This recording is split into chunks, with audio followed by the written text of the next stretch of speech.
بسم اللہ الرحمن الرحیم۔ ڈیئر اسٹوڈینٹس السلام علیکم۔ سیکنڈ ایئر اردو کے لیکچر کے ساتھ فاروق احمد حاضر خدمت ہے۔ ڈیئر اسٹوڈینٹس، آج کتاب کا تیسرا حصہ جو حصہ غزل بنتا ہے اسے ہم نے شروع کرنا ہے۔ پہلے ہم نے حصہ نثر پڑھا، پھر حصہ نظم پڑھا، اب حصہ غزل۔ اور حصہ غزل میں سے 10 نمبر کا کویسچن یا 10 نمبر کا سوال ہوتا ہے، جس میں 3 شعر دیے جاتے ہیں اور ان تینوں اشعار کی تشریح کرنی ہوتی ہے۔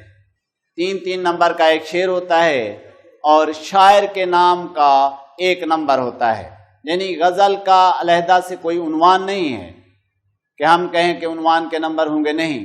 کویسچن اس طرح ہوتا ہے کہ درج ذیل اشعار کی تشریح لکھیں اور شاعر کا نام بھی تحریر کریں۔ تو ان میں ایک ہی غزل میں سے 3 شعر دیے جاتے ہیں اور ان تینوں کی تشریح کرنی ہوتی ہے۔ تشریح کا طریقہ کار وہی ہے جو نظم میں ہے، صرف نظم کا عنوان اضافی لکھا جاتا ہے۔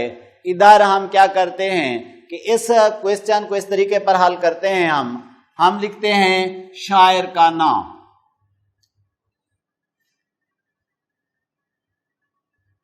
جیسے آج ہم نے پڑھنی ہیں غزلیں، تو پہلا شاعر ہے خواجہ میر درد۔ شاعر کا نام، اور پھر جو 3 اشعار ہیں ان کو ہمیں اس طریقے پر حل کرنا چاہیے۔ شعر نمبر 1، اور وہ شعر جو حوالے کا شعر ہے ہمیں یہاں لکھنا چاہیے، یعنی اس کے دونوں مصرے ادھر لکھے ہوئے ہوں۔ اب جب ہم نے وہ شعر تحریر کر لیا، پھر ہمیں اسی شعر کا مفہوم لکھنا ہے، جو 2-2.5 لائنوں پر مشتمل ہو، یا شعر کو نثر کی صورت میں لکھ دیں تو وہ مفہوم بن جاتا ہے۔ اور اس کے بعد ہم نے لکھنی ہے تشریح۔ تشریح کم از کم ایک شعر کی 2 پیج پر مشتمل ہونی چاہیے۔ 2 پیج کم از کم تشریح کے ہم لکھیں گے۔ اور پھر شعر نمبر 1 لکھا تھا، وہاں شاعر کا نام لکھا ہوا ہے، 1 نمبر ہمیں وہیں پہ ملنا ہے۔ ہم نے 2 صفحے اس تشریح کے لکھ لیے، تو شعر نمبر 2 اور پھر اسے اسی انداز میں، یعنی حوالے کے طور پر وہ شعر لکھنا ہے، پھر اسی کے نیچے ہم نے مفہوم لکھنا ہے جو 2-2.5 لائنوں پر مشتمل ہو، پھر ہم اس کی تشریح لکھیں گے جو کم از کم 2 پیجوں پر مشتمل ہو۔ اور پھر تیسرا شعر وہ بھی سیم اسی انداز میں کہ شعر نمبر 3 حوالے کا وہ شعر لکھیں گے۔ تو جب وہ شعر لکھ لیں، پھر ہم مفہوم لکھیں گے جو 2-2.5 لائنوں پر مشتمل ہوگا، پھر تشریح۔ اور جب 2-2.5 پیج تشریح لکھ لیں ایک شعر کی، تب تبصرہ ہم لکھ سکتے ہیں، یعنی اپنی رائے کا اظہار کر سکتے ہیں کہ یہ غزل کے شعر کیسے تھے، شاعر کا انداز بیاں کیسا ہے، تو وہ ہم تبصرے کی ہیڈنگ میں لکھ سکتے ہیں۔ ہم اسے تبصرہ بھی کہہ سکتے ہیں، یا اور ہیڈنگ یعنی فنی جائزہ بھی کہہ سکتے ہیں۔ ہم اسی کو محاسن و معائب بھی کہہ سکتے ہیں۔ اس کے علیحدہ سے کوئی نمبر نہیں ہے، البتہ ممتحن اس سے تھوڑا متاثر ہوتا ہے کہ بچہ شاعر سے متعلق، شاعر کی شاعری سے متعلق، صنف غزل سے متعلق یا صنف شاعری سے متعلق جانتا ہے، تو وہ متاثر ہو کر ہمیں مارکس اچھے دیتا ہے، ہمارا وہ سوال اچھے اختتام تک جا رہا ہوتا ہے، اس کا اختتامیہ اچھا ہوتا ہے۔ اس انداز میں یہ سوال حل کرنا ہوتا ہے۔ اوپر نمبر آپ وہی دیں گے جو سوال کا نمبر ہوگا، وہ اکثر ہوتا ہے سوال 2، یعنی پہلا سوال معروضی کا ہوتا ہے، دوسرا سوال اشعار کی تشریح کا ہوتا ہے، سوال نمبر 2 میں پہلی جز الف جز نظم کے اشعار کی تشریح ہوتی ہے اور دوسری جز یعنی بے جز غزلیہ اشعار کی تشریح ہوتی ہے. 3 شعر دیے جاتے ہیں، انہی تینوں کی آپ نے تشریح لکھنی ہے اور نمبر 10 ہوتے ہیں. 1 نمبر شاعر کے نام کا اور 9 نمبر جو ہیں وہ اشعار کی تشریح کے ہوتے ہیں. ہاں البتہ یہ بات ڈیئر سٹوڈنٹس آپ نے ذہن میں رکھنی ہے کہ غزلیہ اشعار کی تشریح کبھی بھی ایک ساتھ نہیں لکھ سکتے، آپ نے اسے علیحدہ علیحدہ لکھنا ہے. ایک ساتھ لکھیں گے اشعار کی تشریح غلط قرار دی جائے گی، آپ کو مارکس نہیں ملنے والے، یہ کویسچن پھر آپ کا ضائع ہو جائے گا.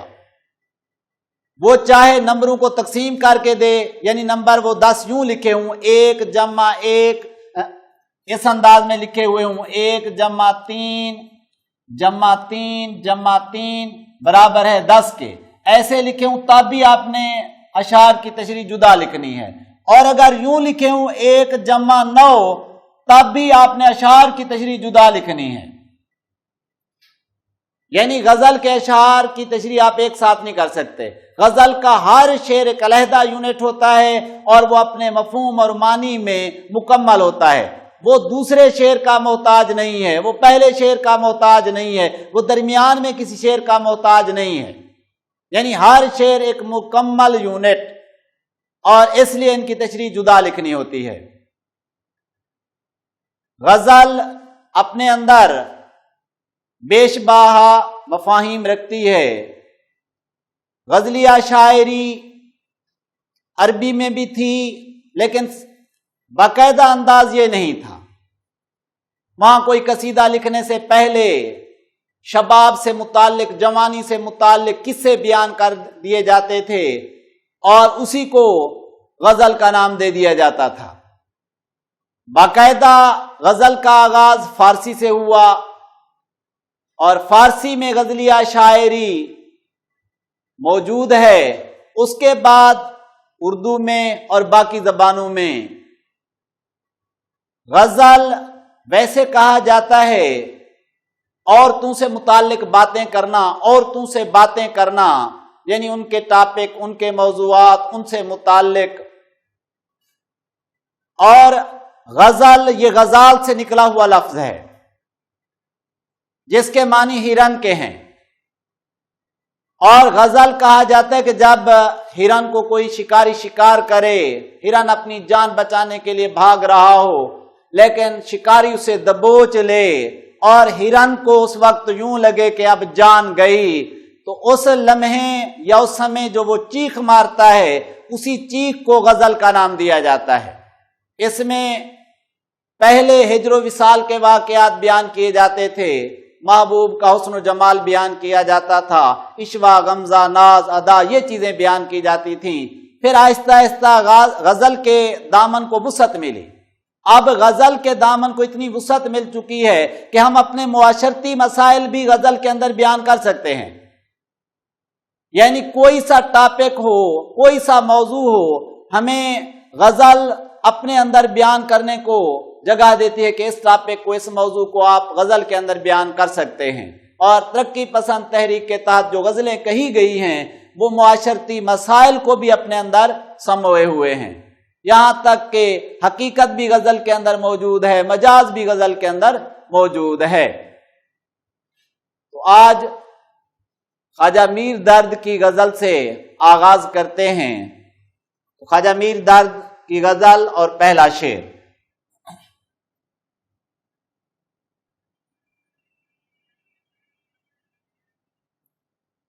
شعر نمبر 1. کام مردوں کے جو ہیں سو وہی کر جاتے ہیں،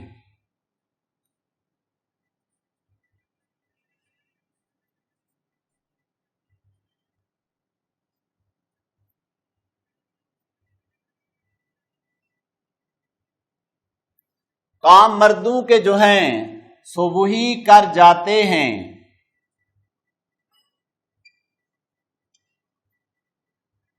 جان